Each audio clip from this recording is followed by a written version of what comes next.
Thank you, Coach Desiree Ellis. We're going to start with just your views on the game today. And then after that, we're going to open the floor for questions. But for now, we just want a summary of how you felt about the first game, comparing it to the second game, comparing it to the first game in Congo. Well, in the first game, we had one training session together, and we had to put a new backline together. And I thought, we didn't start well, but we ended off the game really well. We knew at home that we needed to take charge of the game, but Andile made such a great save right at the beginning that kept us in, and they had 1 or 2 half chances, but so did we. We could have gone into the game at halftime with a lead, but we just kept saying, keep the intensity up, keep the width up, the gaps will come in between. Let's move the ball around quicker, and that's what we did in the second half, and making the substitute of Colossa as well, pushing Linda a little bit further up, gave us that little more impetus going forward. And then we got the goals, and keeping the ball and making sure that we didn't concede was really key. I said if we don't concede, we're going to create chances, which we did. But we still have that age-old problem of not finishing teams off when we have them, when we have those opportunities, and that is one thing that we still really, really need to work on. But very proud of the team. As I said, we have a new backline, a very young backline. There's so many players that were not available, but they stood up, and I think over these 2 games, they've really matured and grown. And that really augurs well for the future, because we're not just looking at now, we're also looking at further. So we have to make sure that, we also make sure that we refresh, make sure that we give players an opportunity. And that's what happened today. I thought the backline was solid. Up front, we could have done a little bit more. We knew that in transition, they had the very quick physical players, and I thought on the flanks we handled that really well, and hardly gave them a chance in the second half. And that was important for us. Thank you, Coach. We'll open up for questions. Coach Iskamkhalo Mokhale from YFM. Coach, like you rightfully say that before the first leg you only had 1 training session, but before that you played USA twice. Would you say that the USA games gave you enough test in preparations for these 2-legged games? Look, I would say yes and no, because a lot of the personnel changed, with a lot of players not being available through to injury, exams, and we all know with Noko having residential permit issues. We then needed to put practically a new team together, But yes, players being part of the camp, because training happens, and that's how players grow. But it really did help, because in the second game against the US, we also changed the team a lot to give other players an opportunity. With also Sinokolo not being available due to her getting a degree later in the year, not having to miss schoolwork. So that really helped us. But there's no bigger teacher than playing the game. And I think over the first leg, we tried to manage to get them to play together. But as the training sessions went on, we work a lot in training on their long balls, especially to the striker and to the winger, because we knew they were going to do that in the first game, but we could have handled, especially the goal they scored better. So we worked a lot on that during training, also a lot on us being better when we win the ball. And in the first half, we struggled a bit, but in the second half, we opened them up really well. Coach, you made some changes coming into this second match. What informed that? We always said that before we even started playing, we said that Andile was going to play the one game and Kaylin was going to play the other game.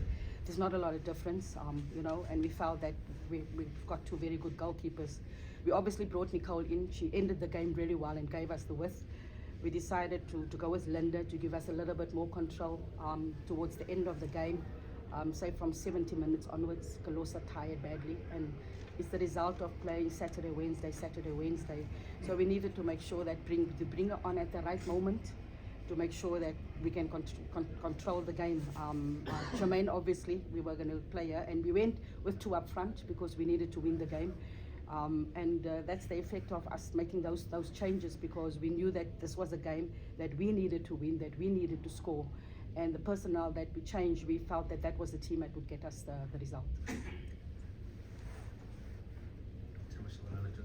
Coachy, well done on the result, congratulations. How do you then balance the old with the new? Because in your squad now, the defense that you're relying on, I think is 3-4 young players that are still new, and up front you've got your Tembi, the country's pride, if I may use that line from the streets. You've got all the tried and tested players that are playing with this, and there's something that is called being starstruck. How do you balance that within these two groups? Are there any sessions that you run with the complete squad that makes them gel in easily, even from a personnel side before the playing starts?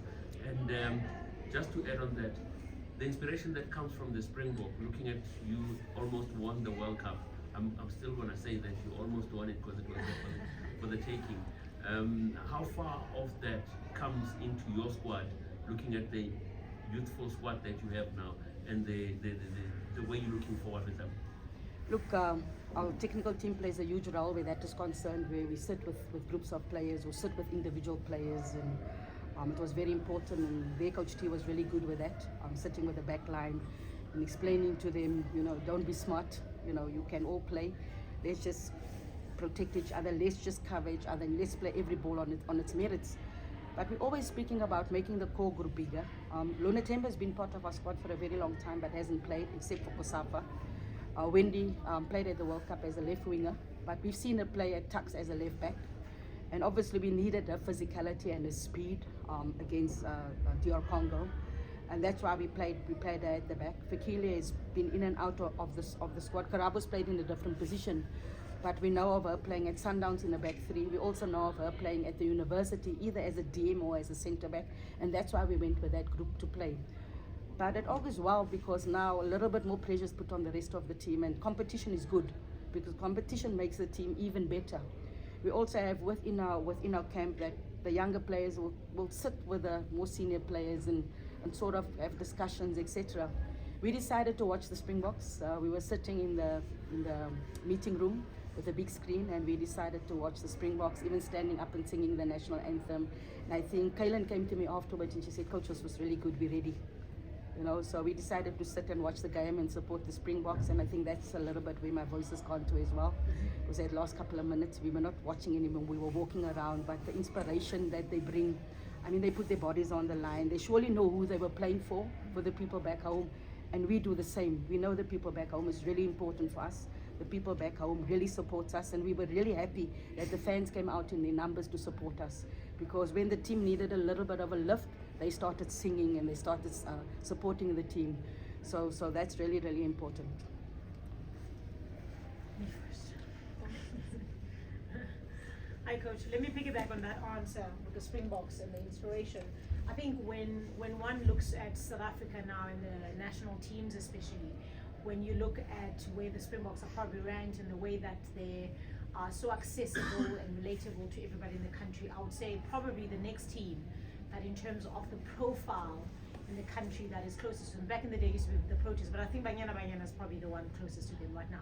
How do you respond to that? And also taking from that inspiration and wanting to be the team that is for all South Africans, not just speak to the female footballers or female fans in the country. Look, when you look in the stands, it's just not female fans, it's male fans, it's mixed. When we came back from WAFCON and you looked at the fans that was at the airport, it was mixed. And we before we went to WAFCON, we spoke about giving hope to the nation. We know there's people that's unemployed, we know all about load shedding, etc.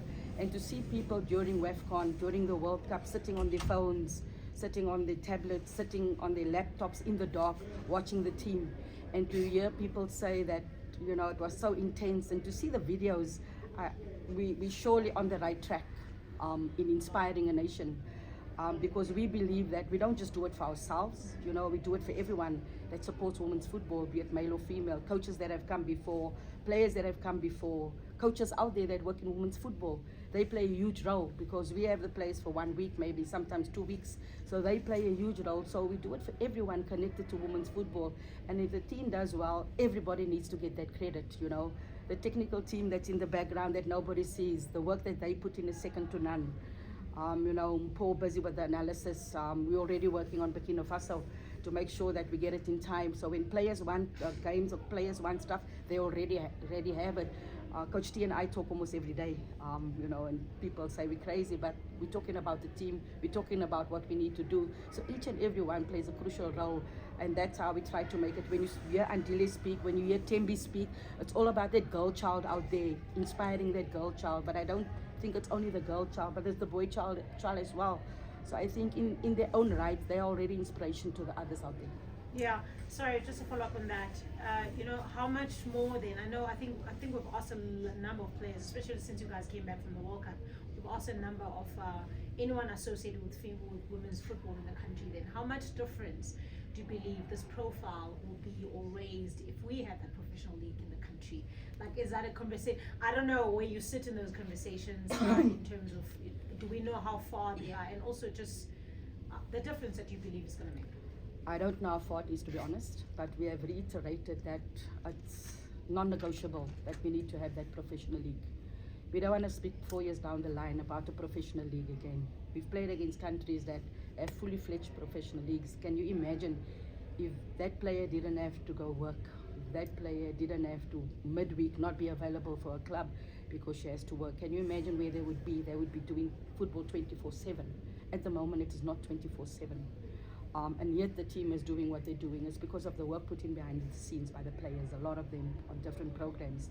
But you rightfully say, if we had a professional league, I think it's limitless of what can happen. It's just unimaginable of what can happen and what can transpire if we had that professional league. So to the corporates out there, we say thank you to Cecil though, because they've been with us since 2009. But we need more to come on board. Not just for us, but to take our teams to the different level. You have the U17s who are in the process of qualifying. The U20 unfortunately did not make it, but they need to play more. You know, they only play when there's qualifying games, but they need to play more. You look at Morocco, every FIFA window, the U17s play, the U20s play, they even have an under-23 team.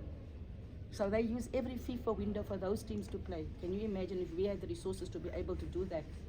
So for a professional league to start, I think it should have started yesterday. Coach, I just want to pick your brains on something. Obviously, we're in a new 4-year cycle for the next World Cup. I know the Olympics becomes important, but the World Cup becomes even more important. You know, some of the players that are here now, the next World Cup will be bridged too far in terms of age and also form and all this other stuff. How are you managing the transition of blooding in the new players, also looking at the guys that were at COSAFA? How are you dealing with that issue of making sure that you're blooding in the new generation of Banyana Banyana players who will ultimately go to the next World Cup? Look, today we had a very young squad on the field. The back line all under 22. Nicole and Makolo, also very young age. So we slowly but surely blooding in the youngsters. Tabby Singh is only 19.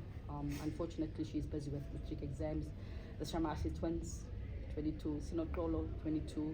So we are slowly but surely blooding in those players. Bongeka, still very young as well. Sibuleli, still very young as well. So we are slowly but surely blooding in those players. Today, I think they matured today. So that gives us a big headache, as you say, but I've already got a list of players that I'm looking at, not just locally, but abroad as well. Because we're looking at, not as you say, just Olympics, but we're also looking at 2027, whether I'm here, whether I'm not here. We're looking at all of those things. So we have to make sure that we start with that, whether some of them get a lot more game time before the Olympics, you know, because you also want to go there, but already giving them opportunities to play. So you know if this one's not available, they can step up without any pressure. They can step up because they've shown their quality. And I think that's important. We have 11 players or more not here. Some are injured, some are writing exams, so you know, they stood up today, and it augurs well for us going forward with the youth that we currently have, to be able to compete against a team that was also physical. I think the rankings is really not a true reflection of where teams are, because the gap has closed so much. We saw it at the World Cup. You couldn't predict who was going to win, you know, so we just need to make sure that we consistently give them game time, because the game's the teacher. Unfortunately, the FIFA dates now going forward are all Olympic qualifiers, except for the one in November. That's a final WAFCON qualifier. But we need to make sure that the ones in between, that we make sure that we bring these players in, whether it's for 3 days, whether it's for 4 days, to make sure that they're ready, you know, to take the next step, because it's important that we prepare them, not wait for 2026. A lot of them should be going to the next WAFCON, which is 2024, to make sure that they're ready for the big one, where you have to qualify for the World Cup, which is 2026. If you fail to take a new generation of players to 2024, we might be in trouble in 2026. next two questions, please. Coach, the issue of the away goal rule not being in effect in the Olympic qualifiers, how much of a role did it play in today's approach and perhaps going forward? Because I want to believe that most of us, if not all, every one of us, didn't or were not aware of that rule. Look, I went and looked at it when I got back, obviously, and I saw that it wasn't. But our whole aim today wasn't about that. Our whole aim today was to win the game. Our whole aim today was to keep a clean sheet and to win the game, because we felt we had the quality. We said if we're going to keep a clean sheet, we're going to create chances, which we did. And the away goal, the sort of goal didn't really matter, because we still wanted to make sure that we get the win, because in football, you know, anything can happen. You play for a draw and then the last minute they score a goal and then you're out of it. So we wanted to make sure that we keep it in our own hands, irrespective of the result in the first game, because there was no way that we were going to play for a draw. It was just too dangerous to even think of that. Thank you, Coach. Can I just have a reaction in Afrikaans, please? I have one question. Just the last one. Let's take Yes, okay, you said last two, so that's what. Yeah, just- But unless you're going to do Afrikaans, then I can wait. I don't know. No, first you, I'm just going to run it through my Okay. ears. No, just a quick one, Coach. Because you have the qualifiers now, AFCON qualifier. How do you balance the major tournaments actually with your squad and your team?